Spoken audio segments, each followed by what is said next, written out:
is that at the very last minute we borrowed some chairs from St. Mary of the Lake Church, so they're not listed on the back of your program, but we do thank them as well as all the other people you see mentioned there.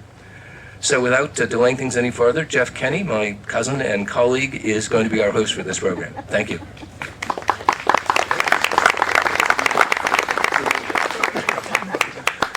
Well, welcome everyone, and thanks, John. Thanks to all of you for being here. I'm just going to editorialize for literally like 30 seconds and say we've been doing these for a handful of years. They're always great. They're always great stories. But I don't know if I can remember a time when we had just people that so many of us probably in the audience, so many people I grew up with, people in my parents' generation, were really impacted by it at a very personal level in the Culver community, just pillars of the community, all kind of, okay, maybe not the Civil War guy, not that old. My kids think I'm that old, but not yet. But at any rate, without further ado, I do want to introduce and thank our bugler, Culver Military Academy Cadet, class of 19, see, it's history, 2026, Aiden Jones is going to kick us off, if that's the right term, with taps.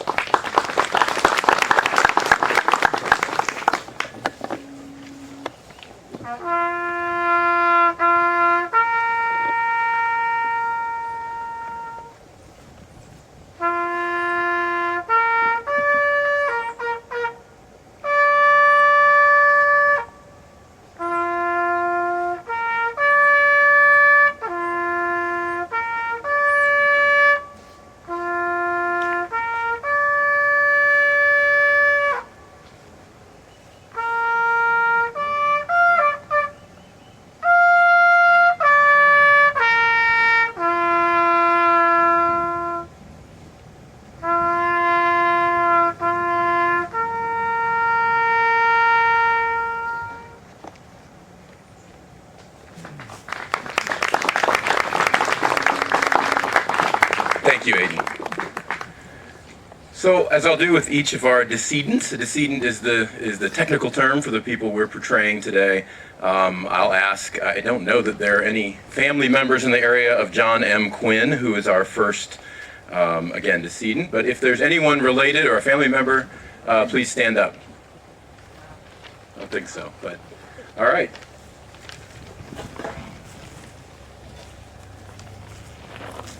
So, good afternoon, ladies and gentlemen. My name is John Quinn. Let me tell you, me and these other ghosts that are gathered here today are mighty glad to feel a warm breeze and see the sunshine for the first time in my case in about 88 years.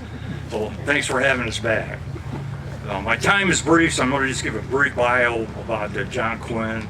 I'm going to spend a majority of my talk telling you about my life as a Civil War soldier. So, let's go back to the beginning. I was born on a cold day, January 11th in 1845, in a little town called Brooklyn, Indiana. It's a little town between Bloomington and Indianapolis.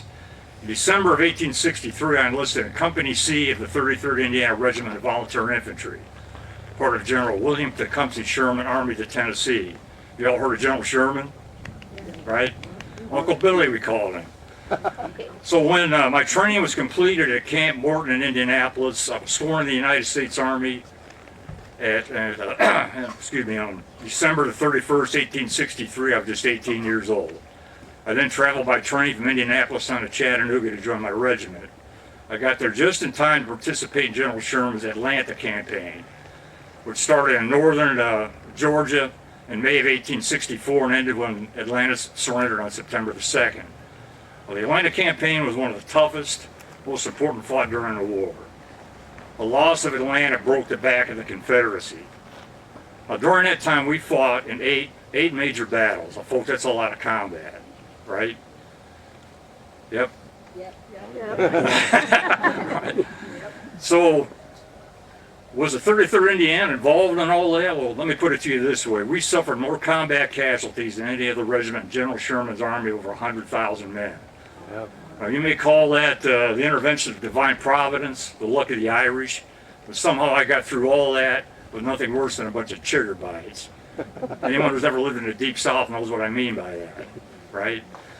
After Atlanta with Sherman's march to the sea, we left Atlanta, we battled our way across Georgia, captured Savannah on December the 21st, 1864, and we knocked Georgia out of the war.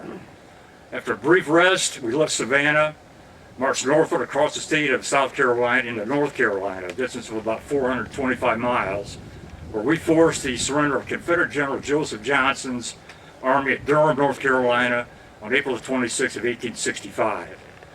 That surrender officially ended the Civil War, not General Lee's surrender at Appomattox on April the 9th like most people think. So what was it like to be a soldier through all that? Well, let's start by talking about hats. Now, you probably think most Civil War soldiers wore a hat like this, right? Am I right? Well, this is what we in the Western Army call the fancy dandy bandbox soldiers from the cities out east wore. Because it was modeled after the French kepi, they thought it was stylish. But as soon as we got posted at the training camps in our home states and they issued this hat, we kind of looked at each other, what the heck is this? This thing's useless. Why? It's got no brim on it to keep water from running down your back when you're marching in the rain, or to keep your neck and ears from getting sunburned. So one of the first things we did when we got posted down south was get our hands on one of these, what we call a slouch hat, something practical in the field, and give this thing a toss. This, let me step out here a minute, is a haversack where a soldier carries rations and his eating utensils, a cartridge box which held 40 rounds of ammunition, a cap box for percussion caps. Anybody out there been a foot soldier in the Army and the Marines? Let me see your hands. Folks, these veterans will tell you that the soldiers we're sending in the field is dehydration. Therefore, we carried a canteen, if I can find it, held about 36 ounces of water. And lastly, for the close-in dirty fighting, we had a bayonet you'd fix on the end of your rifle. So let's talk about rations. The daily marching or combat ration for a Union soldier consisted of, I don't know if you can see it here, 10 pieces of Army bread, 14 ounces of salted pork or bacon, or 1 pound 4 ounces of fresh or salted beef, which we very rarely got, 10 pounds of green or 8 pounds of roasted coffee beans per company, 15 pounds of dry beans, peas, or rice per company. Now, a company at full strength was 100 men. But after a year in action, most regiments were lucky if they had 40 or 50 guys left. So if you survived, your rations went proportionally as the war went along. We're also given a measure of salt, sugar, and sometimes molasses. So let's talk about these items one at a time. This official name is Army bread, but it's like no bread you've ever seen in your life. It's a simple flour and water biscuit with some salt added to preserve it. It was stamped into this shape and baked. It's a good source of carbohydrates, which is important for muscular endurance, which we need with all the marching that we did. The problem is after this stuff was baked and cooled, it became so hard if you tried to bite off a piece, you'd probably break a tooth. That's why the soldiers called it hardtack or sheet iron crackers. The stuff was so hard, I knew guys that would stick pieces of that in their vest pockets. They figured if a bullet ever hit them, they'd ricochet off harmless. That was our version of a flak jacket. So how are you going to eat and cook and eat something like that? Very simple. Grab this. You take a couple of pieces of hardtack, put it on a rock or something hard, take the butt of your rifle or a hammer, break it into chunks and fry it in a frying pan with some bacon grease. That will soften it up, give it a little bit of flavor. That was a dish we called skilly-gally. We had a lot of it that way. Or you could put it in with your cup of hot coffee first thing in the morning. That would soften it up, make kind of like a porridge. So you get your carbohydrates and your caffeine all in one delicious, nutritious drink. A heck of a way to start the day. The meat was almost always salted pork or bacon. I said we got 14 ounces apiece, about this amount right here. Why was the meat salted? Anybody know? Speak up. Preserve it, that's right. We did not have refrigeration back then, but it had been known for centuries prior to the Civil War. If you took fresh meat, soaked it in a strong salt solution, impregnate the meat with salt, it would preserve it for quite a long time. The problem is you can't eat it that way. It'd be so salty, you'd gag on it. So before it could be cooked and eaten, it'd have to be what we call freshened first. Now, how are you going to do that when you're in the field or on the march? It's quite simple. We took this item here, it was called a mucket. Nothing more than an oversized cup with a hinged lid on top. Put your meat ration in there, fill it full of fresh water. Everybody tied on your knapsack, go marching merrily along. Every time a rest halt was called, you pour out the salty water, add some fresh water. Keep that process up till they finally call a halt to cook rations. Your meat was then freshened, ready to cook and eat, which we could do in several ways. You could skewer it on the end of your bayonet or your steel ramrod and roast it over the fire.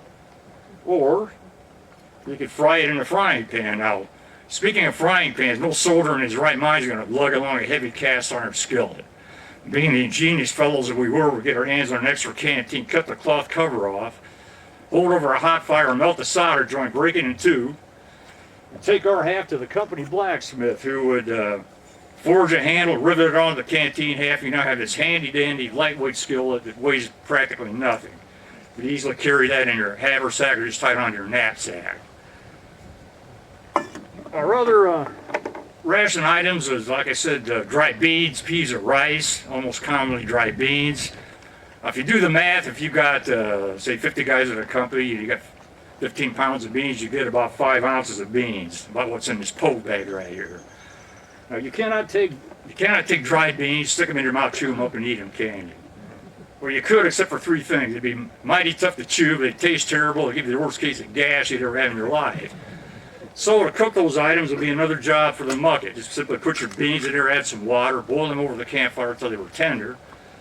Take it off the fire, put your hand on the lid, pour off the excess water, throw in a little salt. You could eat it right out of the mucket, or you could toss in some skilly-gilly or salt pork, but that would make a dish we call hellfire stew. There's nothing like hellfire stew to put a man in a fighting mood. I mean, that's why they fed it to us. And the last item we'll talk about, the soldier's most beloved mess item, was coffee. The coffee was almost always issued as whole green beans. You can't take green beans, boil them, and expect to get coffee, can you? You can boil a pound all day long and never get a drop, so those beans would have to be roasted first. Another job for the frying pan. Beans in the frying pan, put them over hot fire, get them nice and toasted. Take them off the fire, put them in a little cloth bag like this we call a poke sack. Put the poke sack on something hard, take the butt of your rifle and pound it into submission. So you now got a bag full of coffee grounds, so when it comes time to make coffee, the coffee in the mucket, add some water, bring it to a boil over the campfire. Take it off the campfire, put your hand on the lid, and pour it into your tin cup. You've now got a cup full of piping hot Army coffee, God's gift to the soldier. So you can see that this is what we ate day in and day out. Now, folks, that's not a lot of food, is it? Coldly calculated by the government to provide just enough calories to keep us on our feet so we can march and fight. It's a wonder anybody survived their rations to fight the war. Well, let me ask a question of the more nutritionally astute among you. What's missing from this diet? Anybody? Speak up, don't be afraid. No fruits, no vegetables, no source of vitamin C. So for your very own piece of Army hardtack, what disease will you absolutely get if you don't get enough vitamin C in your diet? Scurvy. I heard it over here first, dude. Scurvy. Come get your rations. Don't break the tube. So what happens when you get scurvy? Anybody? Teeth fall out. Yeah, among other things, your tendons, your ligaments degenerate, your joints separate, and your teeth fall out. So it is not a pleasant thing. But it had been known for centuries before the Civil War that vitamin C in the diet would prevent that. Now, how they figured that out, I don't have a clue. That's why the British Navy would put crates of limes in their fighting ships for the crew to eat. So to this day, British sailors are nicknamed, anybody? Limeys. There you go, you learned something today. So what will we do to prevent scurvy? Well, let me tell you, every orchard, every garden, every onion patch, every potato field that we pass on a line of march, we pick clean by the time we march through. And we would take detail a company from every regiment, give them a couple of wagons and a cavalry escort, have them fan out miles beyond the line of march, gathering in all the fruits, vegetables, and other supplies they could lay their hands on, what we call foraging. So we got by. So when the war was over, my fighting days were done. I was honorably discharged from the Army on July the 21st, 1865 at Louisville, Kentucky. I then returned to Brooklyn, where I got a job on a Mooresville, Indianapolis Railroad. I met a girl, got married, we had a family. In 1883, we relocated here to Culver, where I got a job at a Vandalia Railroad that I held till I retired. So shortly after my 91st birthday, on January the 25th, 1936, I died at the home of my daughter here in Culver. Her name was Dora. So you see, I led a long, interesting, adventure-filled life. 91 years old, that's a long time to live back then.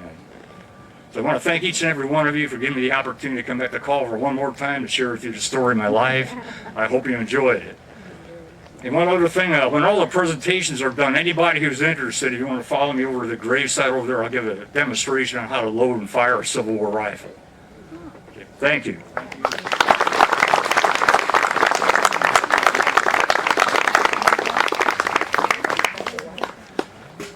Thank you to Dr. Mark Couts, of course. And it's a good reminder, in case I forget to say this at the end, if you didn't know already, we do have a little map here. And so when the presentations are over, we also have markers at the various grave sites of our decedents. So we encourage you and will assist you, if you would like, in finding the graves. Our next decedent is Charles Otis Dickerson.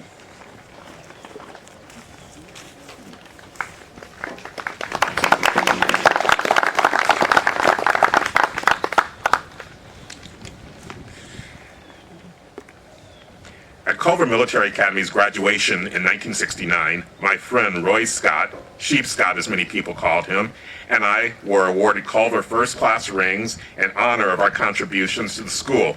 The initials on my ring said COD, and that stands for Charles Otis Dickerson. For most of my working life, I was the head waiter at the Culver Military Academy mess hall.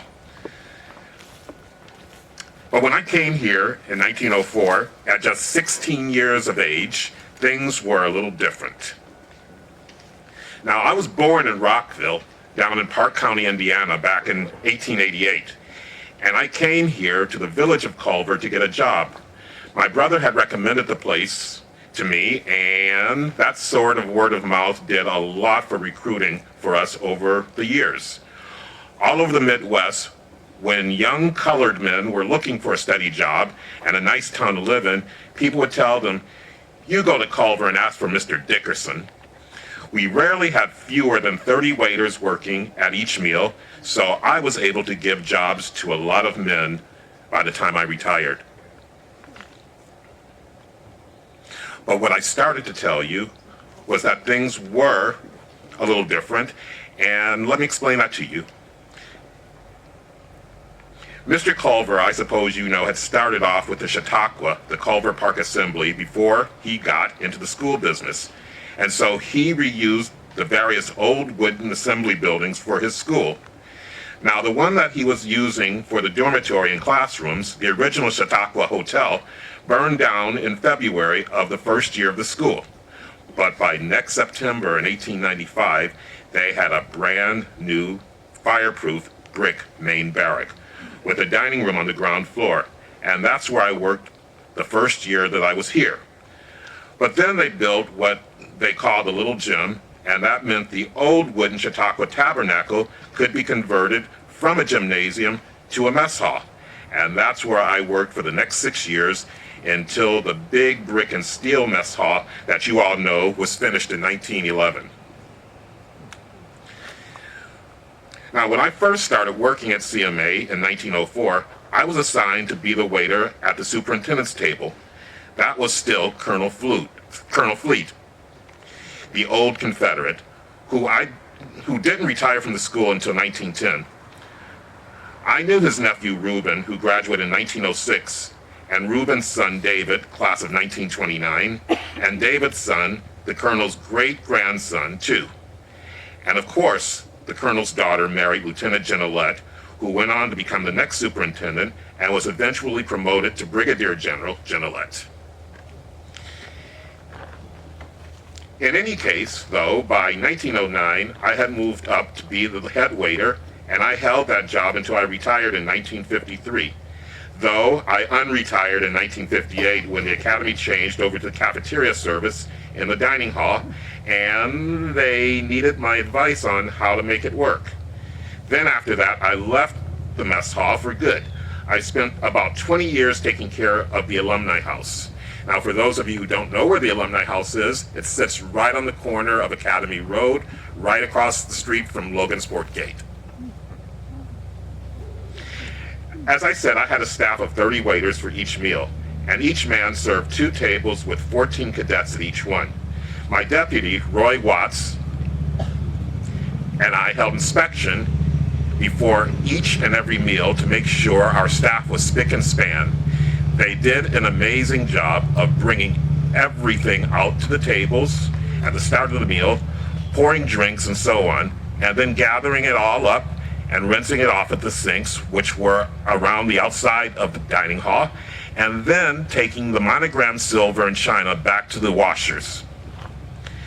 That was hard work. And hot work too, especially in the summers. But we did have fun. We had an excellent baseball team, segregated of course, in those days, called the Culver Comics. That would travel around and play other towns, and we generally won. I guess we were the forerunners of the Globetrotters, but in baseball. I played third base most of the time, but sometimes substituted for Luther Whitted as the pitcher. Scot played first and could catch any of my wild pitches that I might throw from third. Mr. E.R. Culver Sr. was a big fan and traveled to all of our away games in a big red Packard car. And back in those days, we had minstrel shows put on by the colored folks and the white folks both. What fun they were, with the faculty and townsfolk taking part. In 1915, I married Leela Bird up in Cassopolis, Michigan, and we raised 3 children here at Culver, at our house on Mill Street, next door to Thelma and Bob Hodges, and just a block away from the Emmanuel United Methodist Church, where Leela taught Sunday school. Our kids' names were Cornelia Jane, James Andrew, and the youngest, Charles Otis Jr. All 3 of them went to college and got professional jobs. Cornelia worked in public relations in Virginia. James was a sergeant in the Army during the war and then a professional illustrator, and Charles administered contracts for Hughes Aircraft. For our 15th wedding anniversary in 1965, the 3 of them got together and bought us an all-expense-paid trip to Hawaii. If you go over to the Lay Dining Center today, you can see a portrait bust of me that my family gave to the school. It was made by Warner Williams, who was the Academy's artist-in-residence for a number of years. And in 1980, one of the boys from back in my first year as head waiter, Charles Schuler, CMA class of 1910, and his wife, Susan, gave the school an endowed scholarship fund specifically for black boys and girls in honor of Leela and me. Good or bad, my whole life has been Culver. That's it. And I've met the finest people in the world right here.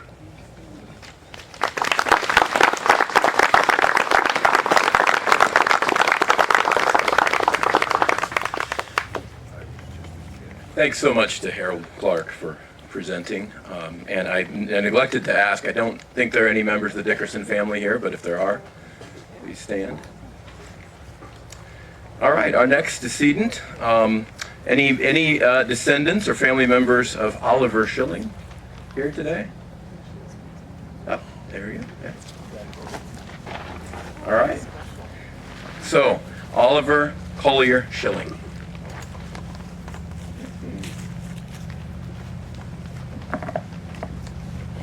Afternoon. So my name's Oliver. I was born in 1898. I passed in 1984. I was born in Stark County, but I lived most of my life here in Culver. I attended the academy, as many of you probably did, and I registered to join the other doughboys in France. Turned in my draft registration card in 1918, but that's the year the guns went silent, so I didn't see combat.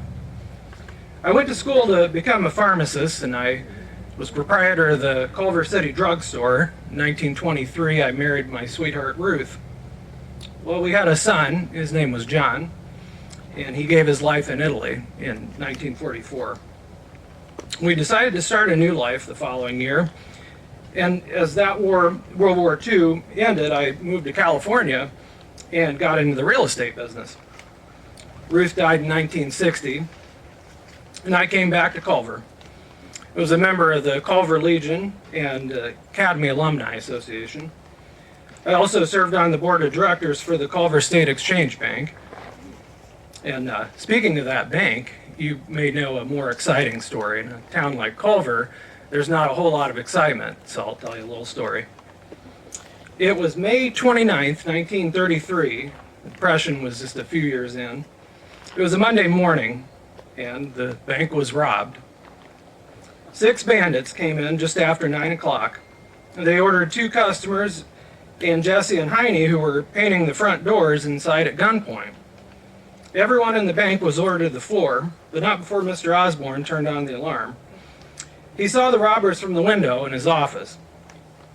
Well, anyway, these fellows managed to scoop up all the money in the tills and some of the cash in the vault in just a few minutes.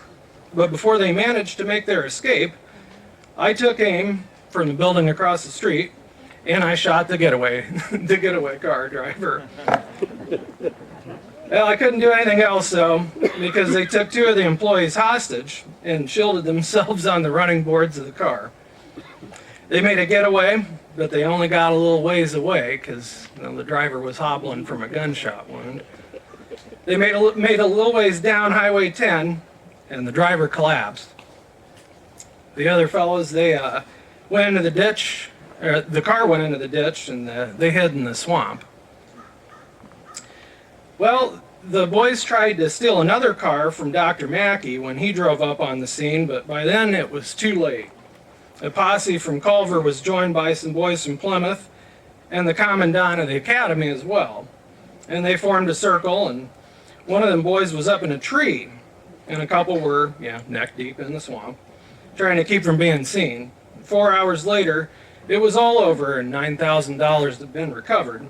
They never did find the 6th guy, though.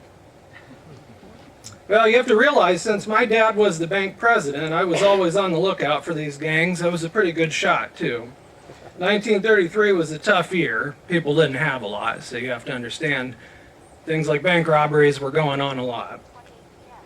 Well, you can find me over in Section 6, just over there. Thank you.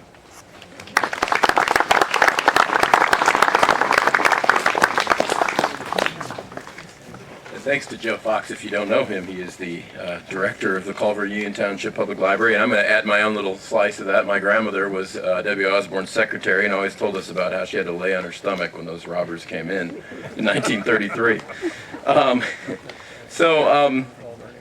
Any members of the Donald Mikesell family here today?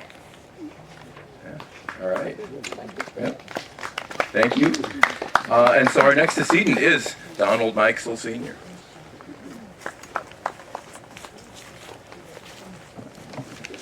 Thank you, Jeff. I'm going to try real hard to do this. But I'm a really emotional guy. And I love Culver, Indiana. And I haven't lived here for 68 years.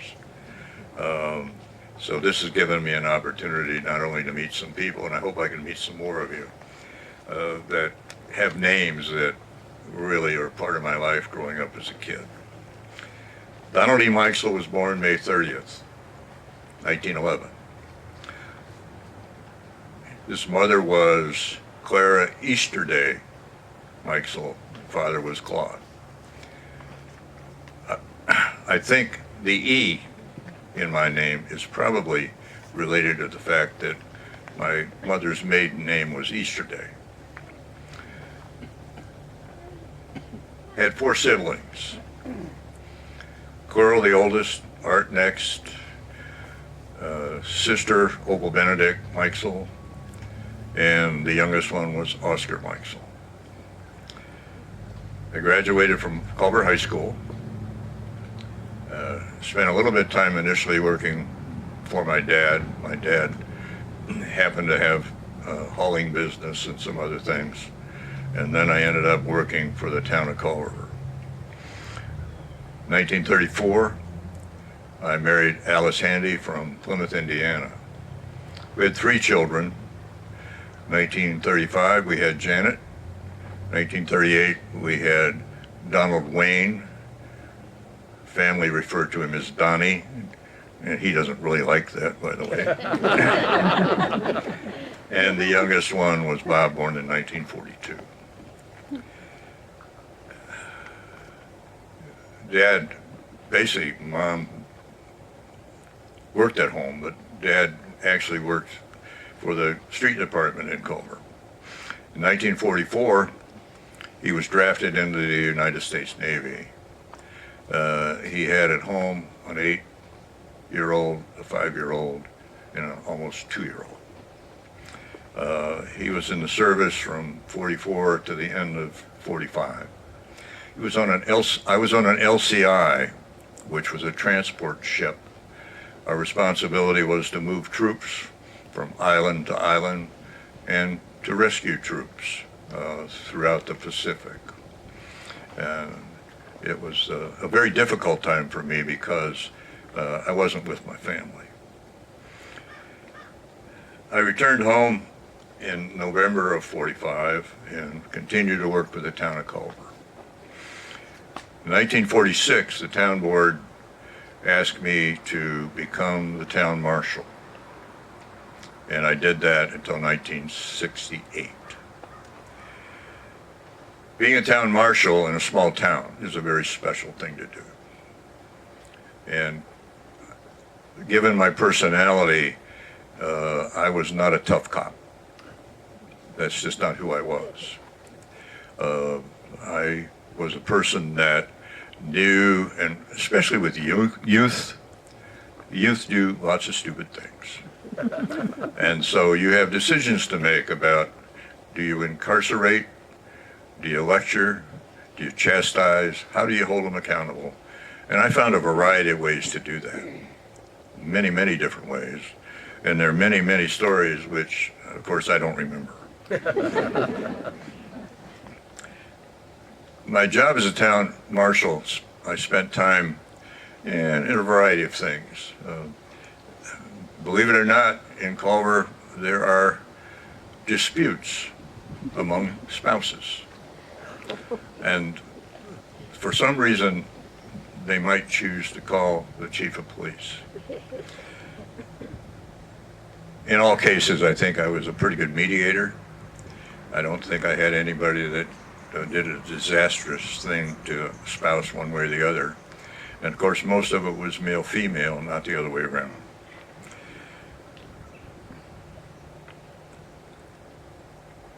Even back a long time ago, alcohol had its byproducts of intoxication. And so it was not unusual for me to encounter somebody in the community who probably had a little bit too much to drink. Those of you who might remember that the jail and the firehouse were located down near the Grace Church, and there were 2 cells in there with real metal bars, okay? And so it's amazing how somebody spending a little bit of time in there might make a difference in their future choices and behavior. I didn't do it a lot. Probably should have arrested a lot more people, but that was not what I chose to do. The town board was, at that time, extremely upset with speeding in the community. People were driving too fast. They also said that to the previous chief, Ronold McKinnis, and in fact his primary charge was to reduce speeding on the streets of Culver. So I continued to do that. And there were times when I'd pick up news that there was going to be a drag race out in the county. And not hard for me to show up.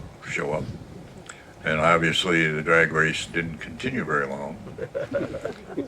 I would end up following, they weren't young girls, they were young men, okay, always. I'd follow them home, make sure they parked the car. I'd get out of the car, I'd walk over and I'd say, "Give me your license." "Yes, sir." Kids would give me their license. "Well, when do I get it back?" "When I decide it's okay for you to have it back." I did that many, many times to young men who had a great desire to go fast. But that was my solution to the problem. I don't think I ever arrested a youth for speeding. However, I did arrest several people for speeding who were non-residents of Culver. I think there's a bias there. In fact, I know I did that. I did that more than I probably should have. Halloween pranks. Oh, Halloween pranks. You know, and again, mostly young boys. They had a passion for turning over outdoor toilets. It was just a real fun thing to do. And you know, if you have, and folks, back in the 40s and 50s, there were a lot of outdoor toilets. We didn't have a sewer system, okay? And so they would dump them over. Well, it's not too difficult to find out who's doing what. It wasn't unusual for me to go to Culver High School, walk into either Mr. Annis's office or Doc Ives' office and say, I need to see you, 1, 2, 2, 2, 2. And the boys would appear, they'd get in my car, I'd drive them to the site, and they put it back up. They put it back up. That was a very common occurrence back then. I did an awful lot with traffic, believe it or not, even in a small town. I was probably the first crossing guard at Culver School. I was at the corner of Lakeshore Drive and School Street just about every morning and just about every afternoon after school, making sure the kids were safe. And I did that for a long time. Some of you may remember that the Lions Club used to support the Maxinkuckee Regatta, in which on a weekend, not hundreds, but a few thousand people would come to Culver, Indiana to watch the boats race on the lake. And it creates an awful lot of people and an awful lot of vehicles. And you had to manage that somehow. And I did that with the help of several people. Well, after 22 years, I went to the board and I said, I'd like a little raise. And for those of you who may not know, being a town marshal in a small town is 24/7, 365. That doesn't mean you work every waking hour, but you're available, and that's your life. They said no. I said goodbye. That year, that period of time in the mid-60s, I had a poker group. And the poker group consisted of Harvey Phillips, the sheriff from Marshall County, Jerry Greenlee, the chief of police of Plymouth, Indiana, Doc Bowen, the coroner, Marshall County, eventually governor of the state of Indiana. We would meet every so many months and play poker. One of those meetings, Doc said to me, Doc was also a important person in the Republican Party. Mike, I want you to think about running for sheriff. And I said, I don't think so. He said, no, you really need to think about that. And who am I going to run against? Well, I'm going to run against Harvey Phillips, my best friend. Well, wait a minute here. I mean, Harvey's been sheriff once. Now he's now clerk. He's running for sheriff again. I don't have much of a chance. Don, you need to run for sheriff. So I chose to run for sheriff. And much to my amazement, I didn't win, but I did get quite a few votes. And for that, I was very thankful.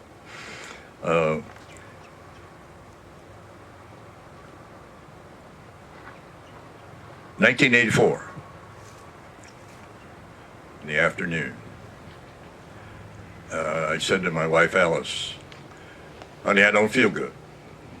And she said, well, the doctor's office is 3 blocks down the street. Get in the car. We got in the car, drove down the street, pulled in the parking lot. I put my head on her shoulder, and my life was over. But what a wonderful life it was. Thank you very much.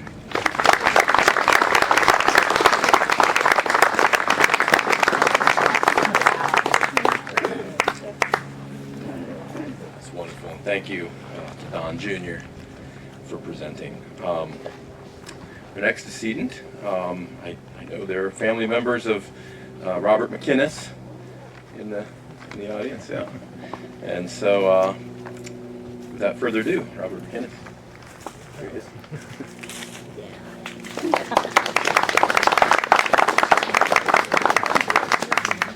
Well, good morning.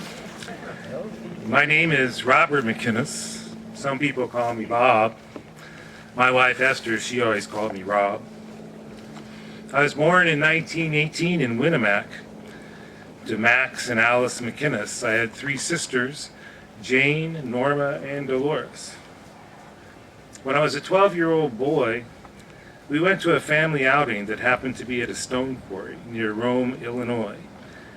The course of my life took a drastic change that day as I watched from the shore. The newspaper said, Max McKinnis, my dad, 34 years of age, son of Mr. and Mrs. P.H. McKinnis, and a resident of the Winnemac vicinity for the greater part of his life, was drowned Sunday afternoon in a stone quarry near Rome, Illinois. Rowing with a companion in a boat that sprang a leak and unable to swim because of injuries received while repairing a car 10 days before, Mr. McKinnis sank to his death before the eyes of his wife and their oldest son, me. It was about 4 o'clock in the afternoon, and well, they didn't have much luck finding the body. The next day, they took me back, and I was able to point out where I thought he might be. And I will always remember the grappling hook making purchase on his overall strap as they drug him out of the water. After the funeral, my mother Alice, now a widow with 4 children, had arranged for me to spend the summer at Uncle Tom and Aunt Carrie's farm in Lafayette, Indiana. The farm would become my home. Tom and Carrie raised me as their son. One summer at the farm, against my Aunt Carrie's explicit instructions, I decided to go horseback riding. The end results were that the horse reared up and came down on my back, leaving 2 very distinct hoof prints. It was all I could do to get back up to my bed, and when Aunt Carrie finally returned, it was obvious to her what had happened. My injuries required a full body cast where I spent the entire summer. I learned to listen. In 1937, I joined the Navy and became a Navy corpsman with the Marines in the Pacific. I trained at the Hospital Corpsman School in San Diego, and following San Diego, I was stationed in Quantico, Virginia. In 1942, I was sent to San Francisco, California, and shipped out for Pearl Harbor and the Pacific Islands. I spent time in Woodland Island, Oro Bay, New Guinea, Cape Gloucester, New Britain, and the Russell Islands. During those travels, I crossed the equator and was initiated into the ancient order of the deep. To all sailors, wherever ye may be, greetings. On the 18th day of May 1943, there appeared within our royal domain a ship bound for the equator. That said vessel, officers and crew and passengers have been inspected and passed on by ourselves and our royal staff, and be it known that Pharmacy Mate First Class Robert McKinnis, United States Navy, has been found worthy to be numbered as one of our trusty shellbacks, and he has been duly initiated into the solemn mysteries of the ancient order of the deep. Signed, Davy Jones, His Majesty's scribe, and Neptunus Rex, ruler of the raging main. True.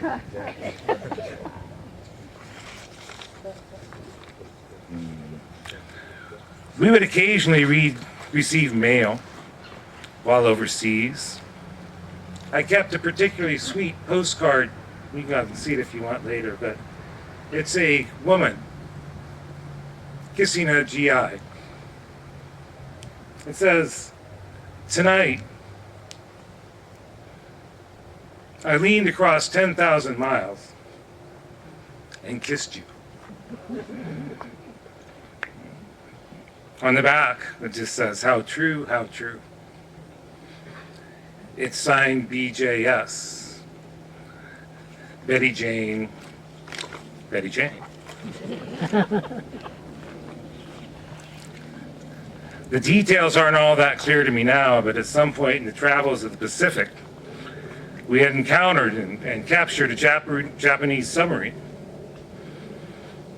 We took a Japanese flag and we divided it into fourths. We thought we would meet again 10 years after the war was over on top of the Empire State Building. We never did, but I often wonder, who has the other 3 pieces of this flag? And where are they? Like so many other soldiers, the war had a lasting impact on me. My family was instructed to wake me up from a distance because there were times I thought I was still at war. I'd come out of bed fast. After the Navy, I returned home to the Lafayette farm. I tried my hand at farming on my own, but quickly decided it was not for me, and sold all my farm equipment for $3,000 and began pharmacy school at Purdue.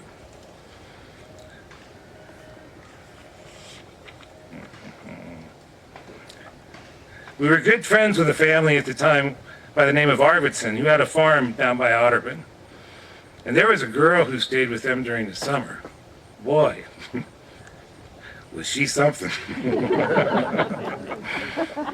I don't know how I ever convinced 18-year-old Esther Sell, 14 years my junior with movie star good looks and a personality to match, to be my wife. But she said yes. We were married in 1915, and I graduated from Purdue University School of Pharmacy in 1951. I took a job with Hoffman LaRoche as a drug rep, and we moved to Cedar Rapids, Iowa. My wife, Esther, she took a job as a stenographer at the local TV station. Part of my training with Hoffman LaRoche included courses with Dale Carnegie and Norman Vincent Peale.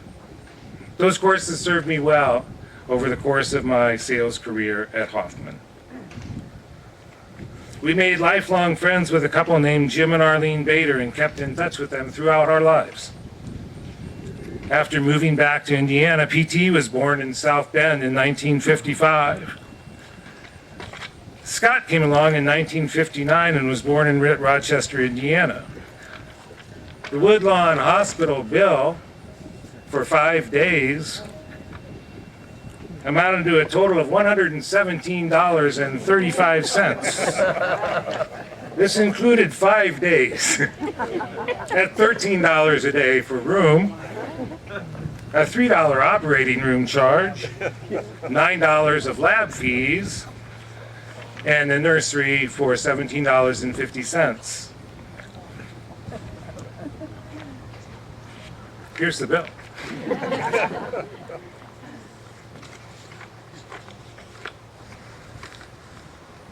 I had accepted a position to Culver City Drugs on South Main Street. I really wanted to own a store, and eventually was able to purchase the Rector's Pharmacy on North Main Street. When I was getting ready, I was 43 years old, and I had an idea of what I wanted. But I wrote to a gentleman named Mr. Albright in Indianapolis, and I said, they say to get good advice, ask a professional. I have the following to advance toward the drugstore ownership. A down payment of no more than $8,000 of cash.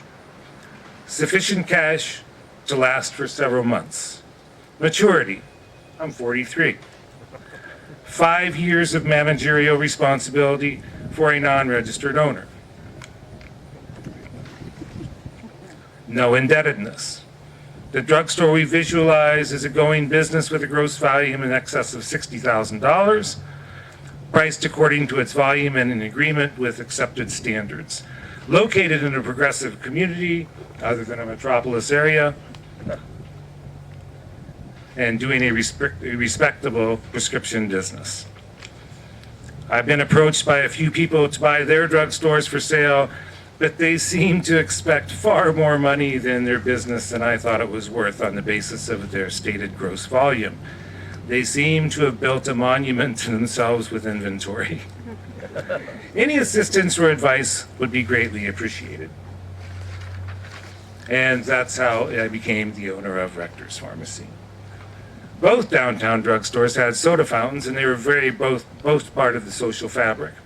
So McKinnis Pharmacy began in 1962.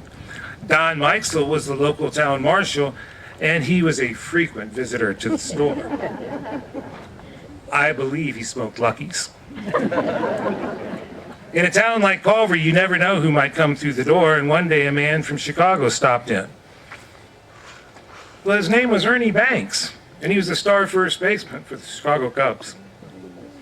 We visited for a while, and he came back the next day to sign my son PT's ball glove. My son Scot loved coming to the drugstore. Beginning about age 9 or so, I would ask him to come help out, especially if the high school employees had a dance or other school activities. Cokes were a nickel for small, 10 cents for large. We had 25-cent sundaes for small, 35-cent for large. We made the best milkshakes go around. I'm sure Ryan would claim the same. I think cherry Cokes were the most popular. The store hours were 9 to 9, and after closing, we still had to count the registers. We had 3. Sweep and mop the floors, close down the fountain, and then we'd walk across the street, and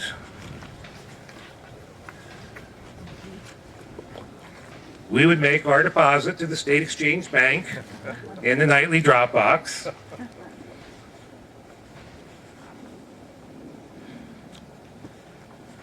We became good friends with so many of the merchants downtown. The Gretter family owned the grocery store right next to us. They had some legendary backroom parties. Katie Cummins and Madeline Dinsmore were also regular employees at the downtown drugstore. Those were halcyon days of my son, me, youth. My boys, PT and Scot, we had 4-H pigs. My wife's sister Doris lived in Rensselaer, and they had a pig farm, and when it came time to get our pigs, we would go down to the Hurley farm and we would bring back our feeder pigs in gunny sacks in the back of the car. Probably not ideal, but we made it work. We got our feed at the Marshall County Co-op, which is now the location of the Culver Cove, and we got our building supplies at the Borough Hardware. One year, we decided to farrow our own pigs, and we picked up 2 sows and promptly named one Emma and one Ella. Ella was the sweetest thing, Emma was the sweetest thing, but Ella not so much. When the pigs arrived, the boys came out to the barn and watched them being born, and before I went to bed, I banged my head on Ella's pen, and unbeknownst to me, I dropped my hearing aid in her pen. The next morning I returned, I found it chewed beyond almost any recognition. I never did love that pig. We went to the state fair in Indianapolis, and we stayed in a dormitory above the hog barn, and it was all right. One night I took the boys to the grandstand for a live performance and somehow lost my billfold. All the money we had for the week was in that wallet. We returned to an empty grandstand, but my wallet was still there under the chair where I had left it. In the mid-70s, we moved the drugstore to the corner of 10 and 17 in a brand new building built for us by Mr. Epley and attached to the Town and Country package store. The idea was that I'd stop selling liquor and we would be able to attract each other's customers. Probably one of the darkest moments of my career was when that store was robbed. Some men came in and they made Katie lay face down on the floor and put a shotgun at the back of her head. and said some very unkind things about her age and said they wouldn't hesitate. They knew exactly what drugs they wanted, and he also took cigarettes. There was no choice but to give them what they wanted. They locked me and Katie in the bathroom and told us not to come out. When we finally did come out, local, state, and even federal authorities appeared.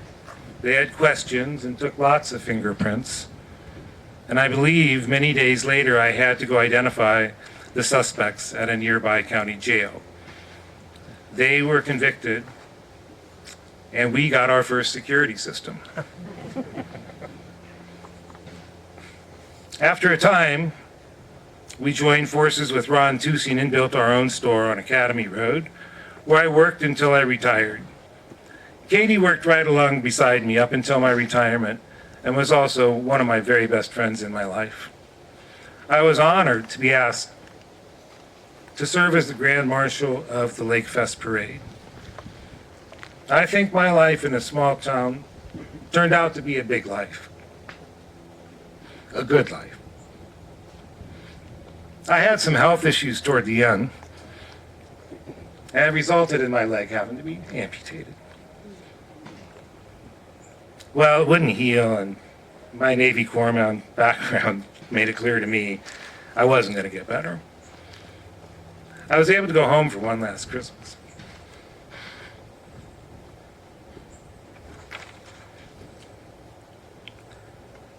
When the ambulance pulled up, Fire Chief Overarm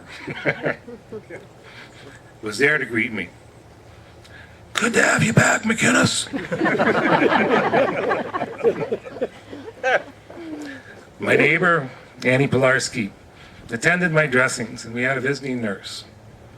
Huh. If you have to die, dying in a small town is where to be.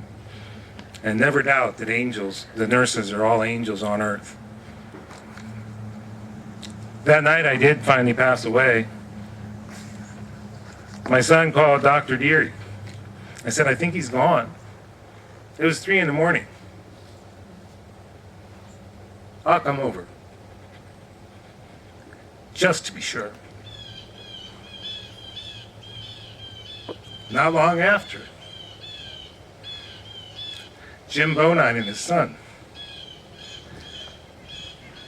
came, professionally dressed, to collect Dad.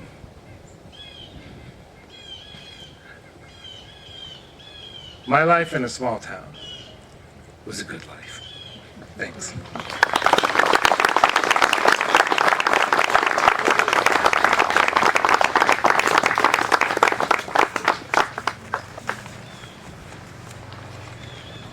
Wow, thank you, Scott. And continuing our pharmaceutical theme, I'm pretty sure we have family members of Ron Tusing here. And so here is Ronold E. Tusing.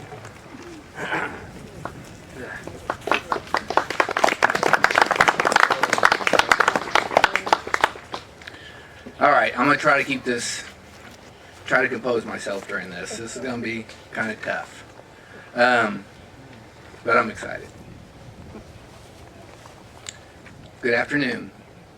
My name is Ronold Tusing. I was born in Warsaw, Indiana on April 21st, 1938. My parents were Roscoe, most of you guys knew him as Rocky, and Cecil Tusing. I was the oldest of 5 siblings, Beverly, Patricia, Ed, and Karen. I grew up in Elkhart, Indiana. My parents divorced in 1948 after 11 years of marriage, and I was only 10 at the time. My mom took my 3 sisters and moved to Canton, Ohio, as she had family there. My dad kept me and my brother Ed in Elkhart. My father remarried, and I got a brother. My brother Joe, who happens to be here today. My father was married to his second wife, Dorothy, for 14 years until they got divorced. My mother, she remarried in Ohio as well, but her marriage didn't last long either. But my sisters and I were very close, even though they lived a whole state away, and I used to drive out as often as I could to see them. While in high school, I worked at a drugstore called Judd's Drugs in Elkhart. I did a lot of things in the store, mostly cleaning and restocking, but it had a soda fountain, and I got pretty good at making things with the soda fountain. I met a young lady there who ended up being the love of my life, Eleanor K. Neff. Most of you guys know her as Kay. She grew up right across the street from the drugstore, so needless to say, I got to see her a lot. The parking lot to the drugstore was right basically next door to her. I graduated from Elkhart High School in 1956. I then attended Purdue University and was in the School of Pharmacy. Back then it was only a 4-year degree, and today it's a doctoral degree and it takes 6 years. However, I did end up with my PhD and the additional requirements to stay current. While at Purdue, Kay and I got married on January 26, 1958 in Elkhart. And then we had our first my first child, Cindy, who was born in February of 1959. Right there in Lafayette while we were in school. After graduating from Purdue in 1960, boiler up by the way. You know you want me to say that. I went to work for Mr. Judd at a store in Warsaw, Indiana. My wife and I, we had a son, Brent, who was born in July of 1960, but unfortunately he only lived about a day, and it was heartbreaking to us. While there, in April of 1962, we welcomed our daughter, Michelle.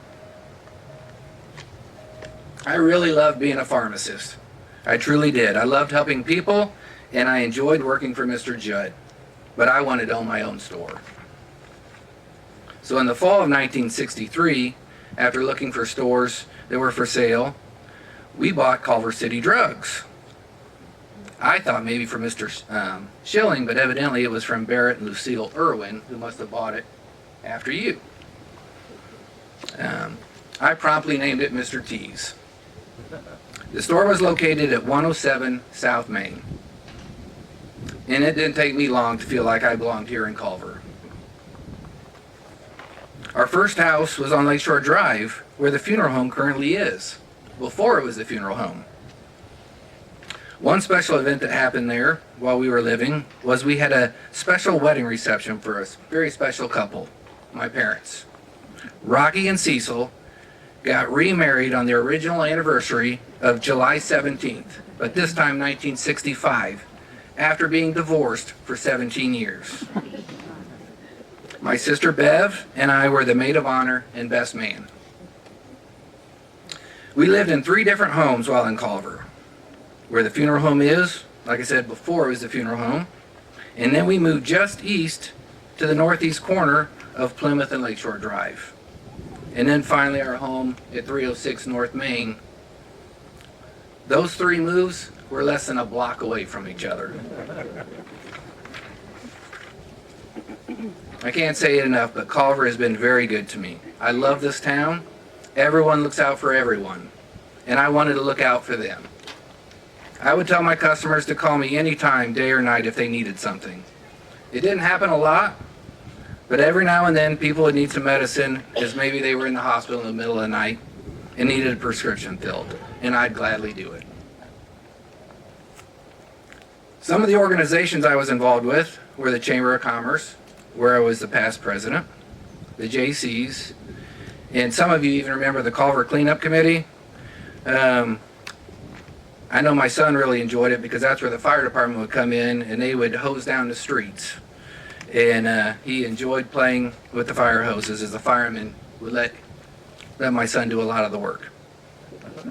And there were probably other things that I was involved with, but I have forgotten. And some of my very best friends here in Culver are many of the business owners. On New Year's Eve of 1969, we welcomed my first son, Todd. I got to claim him on my taxes that year, just before the year was up. I was so excited to have a boy that I had a billboard made up And some of you remember there was a billboard right there at the curve by Papa's and the root beer stand to welcome Todd to town. And then finally in August of 1971, we had our last child, Ryan. Obviously, my favorite son.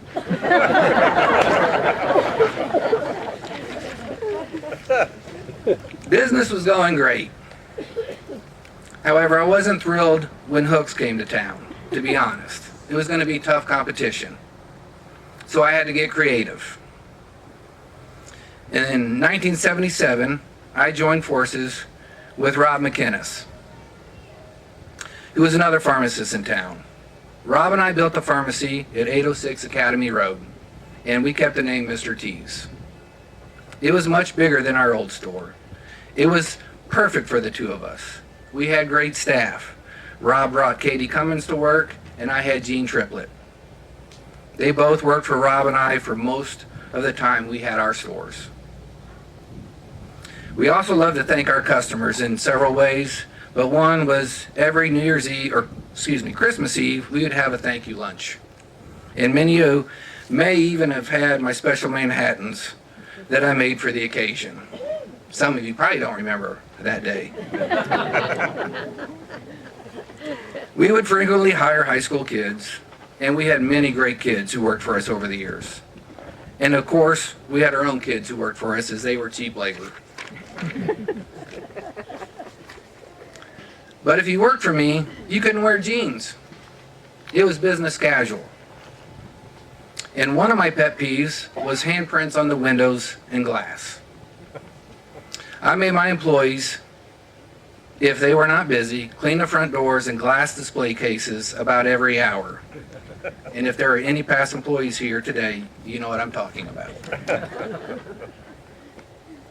When I interviewed potential new employees, I had a surefire way of telling if someone paid attention to details. One could dress very nicely for an interview, but I looked at their shoes. Are they polished? Are they dirty? Are they new? I could tell a lot about a person based on their shoes. Think about it. Next time, if anyone here is hiring people, look at their shoes. When we moved to the store to Academy Road, I had to bring the soda fountain.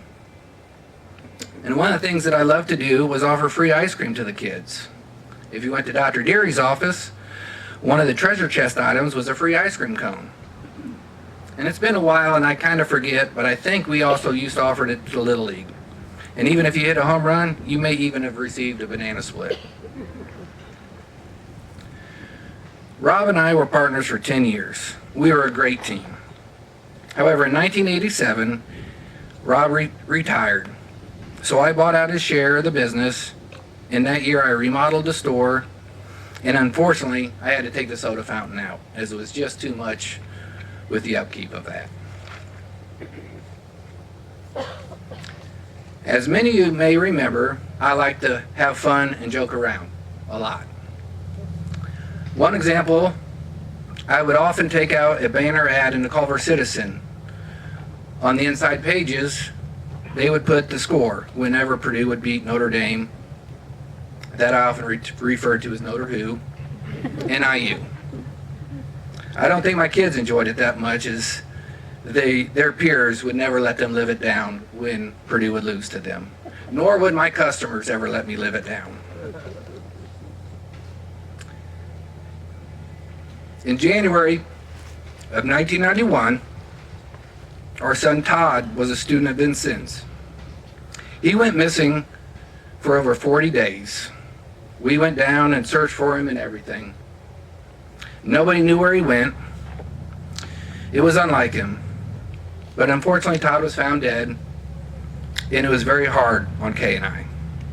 But this town supported us and showed us their love.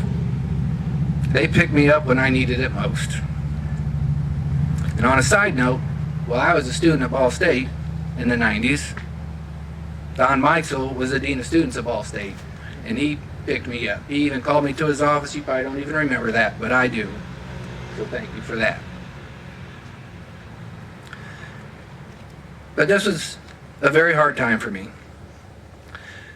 But then Cindy and Michelle blessed me with 6 grandchildren over the years. That filled a big void in my heart after losing Todd. I loved being a grandpa. They called me Grandpa T. They would come spend time with me at work, and I would proudly show them off. There was nothing I loved more than being Grandpa T. Kay and I'd love to go visit them when they lived in Texas and other states. Michelle ended up moving back to Culver with her family, and that was a true blessing to us. 1998 was going to be a big year for me.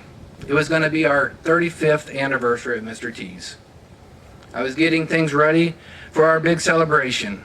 It was going to be big, and I was really, really looking forward to it. However, this didn't happen. On January 13th of 1998, I had a cardiac event which took my life. I was only 59 years old. It was also 2 weeks before Kay and I's 40th wedding anniversary.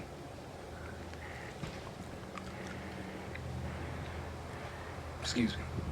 But once again, Culver turned out for our family. They continued to pour out their love for everyone who worked at the store and my family. But unfortunately, after 35 years, they had to close the store. But I don't want to end on a sad note. My grandson, Justin Tusing, Ryan's middle child, is currently finishing up his last year at Purdue and will soon be a pharmacist. He will graduate from Purdue 65 years after I did. He never even knew me, as all of Ryan's children were born after I passed away. Thank you.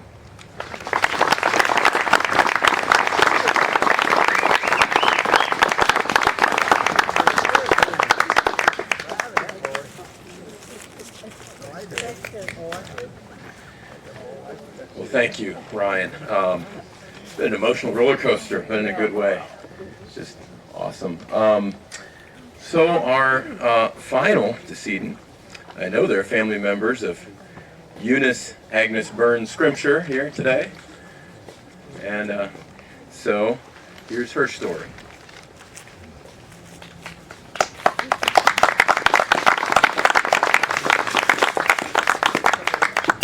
Hi everybody.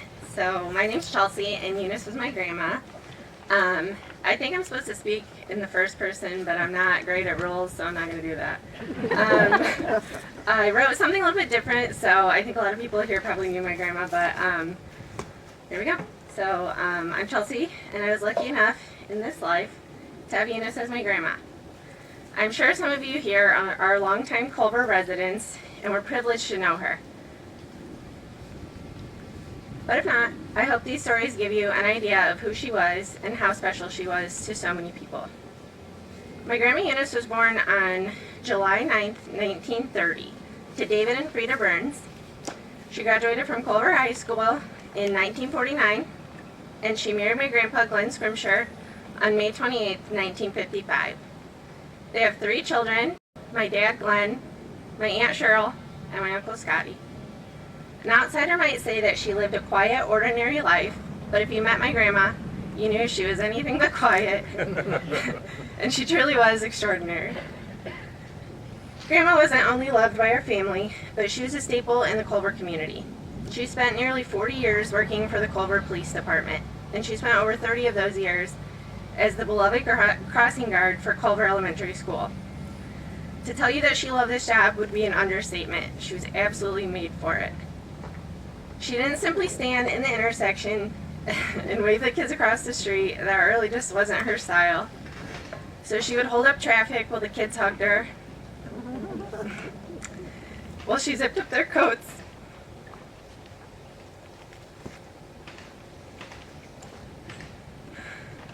and she fixed their hats. The kids were excited to show her their report cards. She would see their school pictures before their parents. And she always stopped to look at their papers. She even told a story once about a kid who stopped in the intersection and asked her to scratch his back.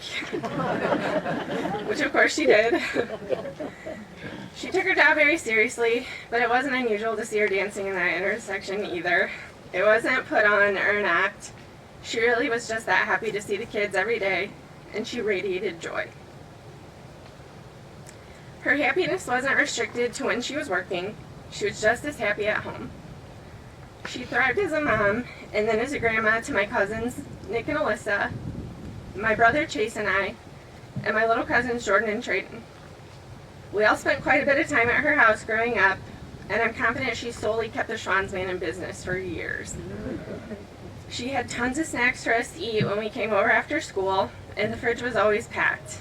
She had a deep freezer full of stuff too, so nobody ever went hungry at her house. The first thing she did when you came inside after she hugged you was try to feed you. And then it was likely you were taking something with you when you left the house too. Grandma absolutely adored her sisters, Betty and Helen, and I have fond memories of piling in the Aunt Betty's minivan and spending the day eating, shopping, and laughing with the women in my family. I feel like this is a good time to bring up the fact that Grandma didn't drive. So Aunt Cheryl said she tried to learn once and it was a complete disaster and she just never got her license after that.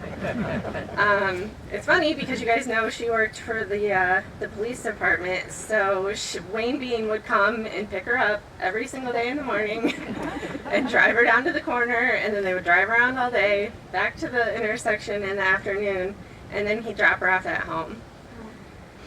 Grandma was a little flighty, I think everybody kind of knows that, and I imagine she probably would have driven off the road calling out to people and waving to everybody that she knew, so I think we were probably all better off for the fact that she didn't have her driver's license. So Grandpa drove her to the grocery store, of course, which was always interesting because everybody in town knew her and she knew everybody else. One time she was so distracted talking to someone that she walked away from her own shopping cart and she was pushing around the display cart of marshmallows. I'm pretty sure she made it to the checkout before she noticed, at which point she burst into laughter and likely said, "Oh, Judas Priest." She never took herself too seriously and she was always quick to belt out her infectious laughter. When she wasn't busy with work or spending time with her family, Grandma was really into genealogy. She was really proud of her Scottish and Irish heritage, and it wasn't unusual to hear her belt out a couple of lines of Loch Lomond, and she adopted this wild Scottish accent when she was talking to us in the middle of a conversation. She used to sit at her dining room table, and she hand-wrote our family's history in spiral notebooks. I don't think they had a computer, but I don't think she ever even looked at it. So it was cool that she sat and she hand-wrote all of that. And she used to make these photo albums. So she would buy like a plain photo album from the store and she would cover it with fabric. So she made them for people's baby showers and she made them for birthdays and graduations and stuff. And she used a hot glue gun.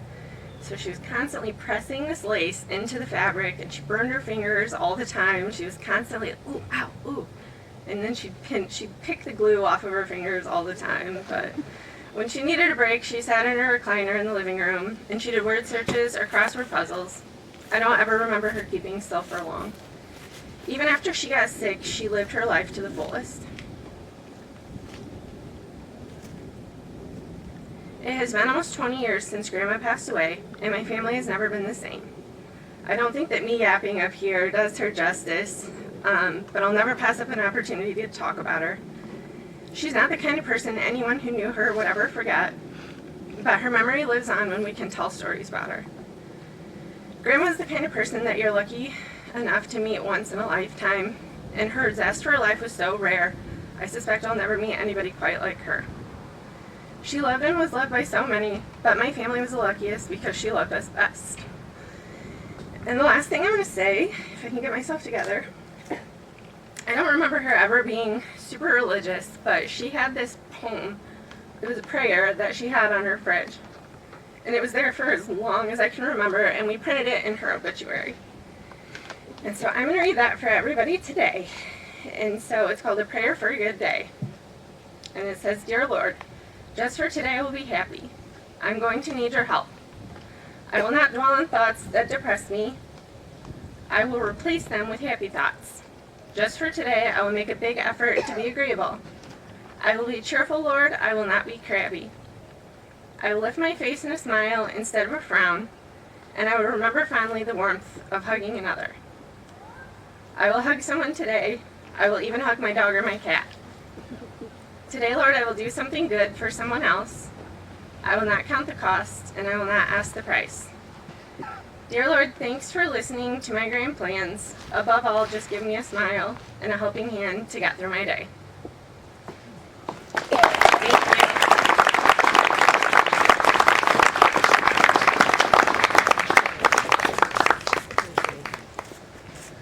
Wow, as I said, yeah, this is. Thank you, Chelsea. That was wonderful. And I think Eunice and representative of so many of the people here who touched so many of the lives of all of you, me. I want to thank all of you. Some of you traveled some distance. I know all of you put some work into what you did here today, and I mean, I think we all are extremely grateful. So can we just give a hand to everyone who presented today? It's been really fantastic. And I want to thank Carol Saft is here on videography, and I think the camera made it through and still running, right? So this video will be on YouTube, so we'll send the link out, we'll get it out there, so you can hopefully share it, and if you have friends or family who would like to see it and didn't get to, there'll be that opportunity. The Culver Historical Society has a YouTube channel that we encourage you all to go to, and as John is pointing out, there's even a what is this thing called? QR code. Normally I know that. That you can scan to get right to, I think it's last year's, but that'll take you to our channel. So again, thank you all for being here. Anything else that you mentioned? Refreshments? Refreshments there at the tent. Again, feel free and encouraged to find our decedents here. We have them marked. And unless there's anything else. Thank you all for a great season also on behalf of the Culver Historical Society, and have a wonderful rest of your weekend.